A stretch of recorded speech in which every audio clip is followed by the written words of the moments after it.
India news का digital platform देख रहे हैं आप और आपके साथ मैं हूं अपूर्वा सिंह। आज के इस वीडियो में हम विस्तार से जानेंगे जाति जनगणना को लेकर। हम विस्तार से जानेंगे कि वो कौन सी जातियां थीं जो सबसे ज्यादा साक्षर यानी पढ़ी लिखी थी। तो चलिए वीडियो को शुरू करते हैं। देखिए, जाति जनगणना को लेकर देश में चर्चा काफी जोरों पर है, लेकिन क्या आपको पता है कि देश में आखिरी बार जातिगत जनगणना 1931 में कराई गई थी और इस जातिगत जनगणना में कई चौंकाने वाली जो बातें थी वो भी सामने आई थी। देश में ब्राह्मण, वैश्य जैसे स्वर्ण समाज की जातियों को सबसे ज्यादा पढ़ा लिखा यानी एजुकेटेड माना जाता था, लेकिन 1931 में आंकड़े कुछ अलग ही थे।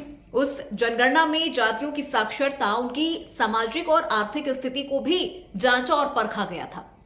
देश में 1931 की जनगणना के अनुसार पश्चिम बंगाल में वैद्य सबसे पढ़ी लिखी जातियों में से एक थे। महाराष्ट्र, गुजरात समेत कई राज्यों में कायस्थ और केरल में नायर भी सबसे साक्षर जातियों में से एक थी। ये समूह पारंपरिक कारोबारों के साथ नए उद्यमों और विदेश में शिक्षा के लिए भी अग्रणी थे, यानी विदेशों में भी जाकर ये पढ़ाई किया करते थे। उन्होंने अंग्रेजी शिक्षा को भी आत्मसात किया, नए क्षेत्र के कारोबार को बढ़ावा दिया है। 1931 की जनगणना के अनुसार वैद्यों में 78% पुरुष और करीब 48.6% महिलाएं साक्षर यानी पढ़ी लिखी थी। नायर जाति में 60.2% पुरुष और 27.6% महिलाएं साक्षर थीं। अब बात करें कायस्थ समुदाय की, तो कायस्थ समुदाय में पुरुष 60.7% और महिलाओं में 19.1% साक्षर थे। देश भर में ब्राह्मण समुदाय 5वें नंबर पर रहा है। ये बेहद हैरान कर देने वाला आंकड़ा है। पंजाब का खत्री समुदाय भी काफी पढ़ा लिखा था। इसमें पुरुषों की साक्षरता दर 45% और महिलाओं में 12.6% थी। अगर ब्राह्मणों की बात करें तो वो 1931 की जनगणना में 5वें नंबर पर थे। ब्राह्मण देश में केरल से कश्मीर तक फैली जाति थी। ब्राह्मण जाति की पुरुष साक्षरता दर 43.7% और महिला साक्षरता दर 9.6% थी। इसके बाद राजपूतों का नंबर आता था। राजपूतों में पुरुषों की साक्षरता 15.3% और महिलाओं की जो साक्षरता दर थी वो 1.3% थी। तब के बॉम्बे यानी अब के मुंबई प्रांत में ब्राह्मण समुदाय के 78.8% पुरुष और 23.1% महिलाएं शिक्षित थी। मराठा समुदाय में 22.3% पुरुष और 2.8% महिलाएं साक्षर थी। अगर हम बात पिछड़ा वर्ग की करें तो पिछड़ा वर्ग में सबसे साक्षर यानी सबसे एजुकेटेड जो कास्ट थी वो कुर्मी थी।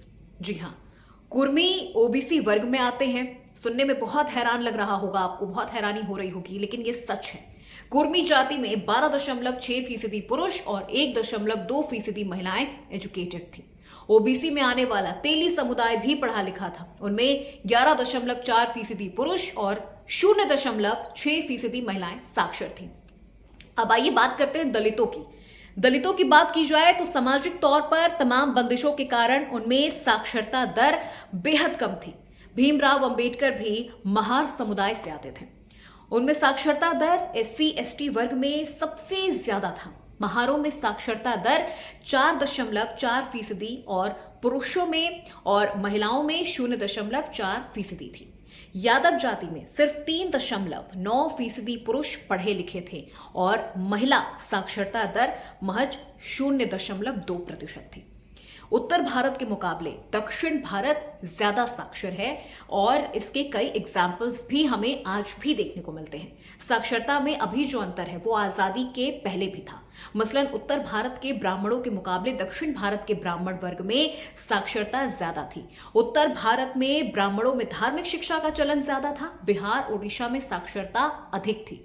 उसके बाद भूमिहार राजपूतों का नंबर आता था।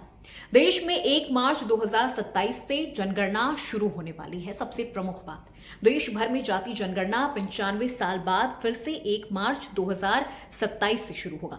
पहाड़ी राज्यों और केंद्र शासित प्रदेश यानी जम्मू कश्मीर, हिमाचल प्रदेश, उत्तराखंड आदि में ये जनगणना अक्टूबर 2026 से ही प्रारंभ हो जाएगी। देश में 2011 की आखिरी जनगणना के अनुसार देश की जनसंख्या करीब 121 करोड़ थी। अब इसके 140 करोड़ से ज्यादा होने का अनुमान है। आज की इस वीडियो में मेरे साथ बस इतना ही। ये वीडियो आपको कैसा लगा हमें कमेंट करके जरूर बताइएगा और ऐसे ही तमाम एक्सप्लेनर वीडियो के लिए आप बने रहिए इंडिया न्यूज के डिजिटल प्लेटफॉर्म के साथ।